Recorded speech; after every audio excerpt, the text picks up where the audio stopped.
Our top story. Some of the land currently used for golf courses in Singapore is going to be redeveloped.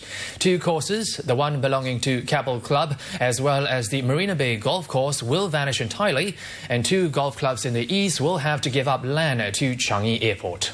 Meanwhile, Singapore Island Country Club will also have to give up one of its 18-hole courses to become a public golf course. Singapore has 17 golf courses, most of which operate on a 30-year lease. 9 of these have leases which will expire in the next 10 years. Authorities said that Keppel Club, whose land is needed for housing development, will not be offered a new lease after its current one expires in 2021.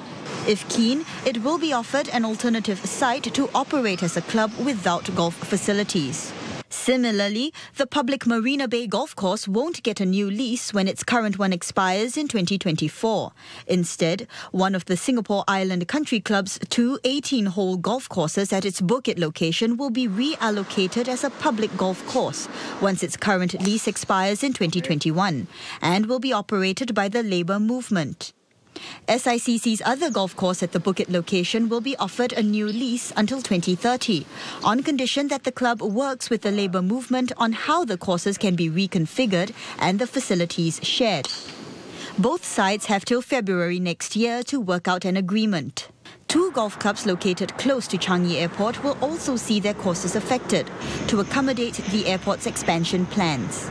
The government will acquire about 10 hectares of Tanah Merah Country Club's land, which now includes 6 holes of its garden course, as the space is needed to build new taxiways.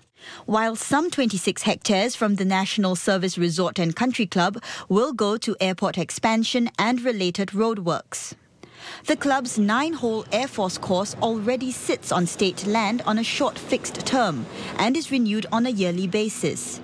TMCC will be compensated for the acquisition. Still, there are 2 of 7 golf clubs who will have new leases for their golf courses. These leases will end between 2030 and 2040. But it's likely that golf courses with leases ending in 2030, such as Orchid Country Clubs, will eventually have to make way for redevelopment. Golf courses occupy lots of land, and the authorities say there's a need to balance the competing demands for land in Singapore. What this means is that the amount that's set aside for golfing will have to be reduced over the years, and the space set aside to meet the needs of the wider public, such as for housing and public infrastructure. Currently, golf courses sit on some 1,500 hectares of land. Following this review, this figure will drop to about 1,300 hectares. The government held meetings with the various golf clubs today to explain its actions, and some members of Keppel Club and Singapore Island Country Club were clearly unhappy. They are the most affected of the lot, which perhaps explains why they're also the most aggrieved. The decision is hugely unpalatable. The rationale for it is very simple. Golf courses in Singapore, the precedence previously has always been if a golf course is removed, the government has always given the previous golf course an additional plot of land to continue as an ongoing entity. They should not use the same yardstick to measure Keppel, because Keppel is more than just a club.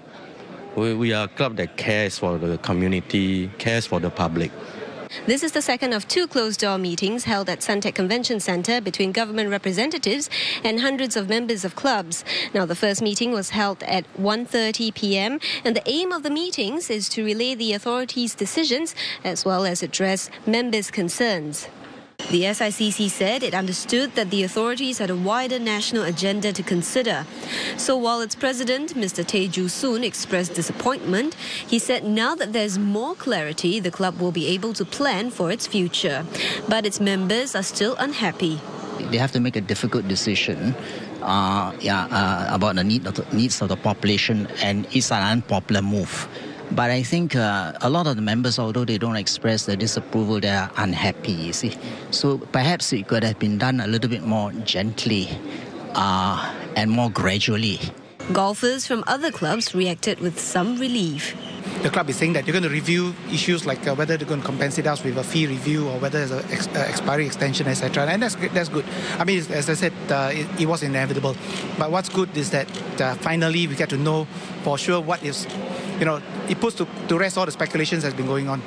A spokesperson for Tanah Merah Country Club said that they are very pleased that the leases for both their golf courses are to be extended. The spokesperson added that the club will work immediately on the reconfiguration of its course. Meantime, Law Minister K. Shanmugam says the government looked at various alternatives and different approaches before coming to the decisions announced today. And he stressed that both Keppel Club and SICC had been made aware of the redevelopment plans as long ago as 2001. Our approach is, as I said, first, if we can, we will extend. 2, if development is coming through, we will have no choice. 3, as the number of courses shrink, we'll have to try to be fair to all, not just existing members, but also the members of the public and people who are losing their courses. So we try and have some equity. And regarding Keppel Club in particular, he pointed out that, as we mentioned earlier, it's been offered an alternative site to operate as a social club. I think maybe not a lot of Keppel members realize it. If a new golf course is offered to them, they will need to pay the premium for it. And the chairman was saying that even for the social club, they were not sure whether they can pay the premium. Well, a club membership broker says the value of golf memberships in general are likely to hold or go up in the long run. The lesser the golf courses, the golfer will still remain the same. So all golfers will have to go and join other clubs. So you create a demand there. And then clubs that remain at the current ease, they get extension, longer land lease. So members will join and play longer. So the value has to pay more. And one land use expert gives his take on what the prime land at Marina Bay and Keppel might be used for. From what I see in the area, there's a lot of very high-rise condominiums. So it's not surprising if it's those kind of condominium that is very high density and many stories high. For the Marina Bay one, it could be a combination of housing and other users. Housing mixed with office buildings, those kind of integrated development. It's a possibility.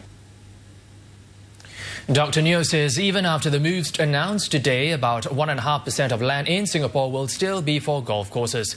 And that is still high relative to other countries.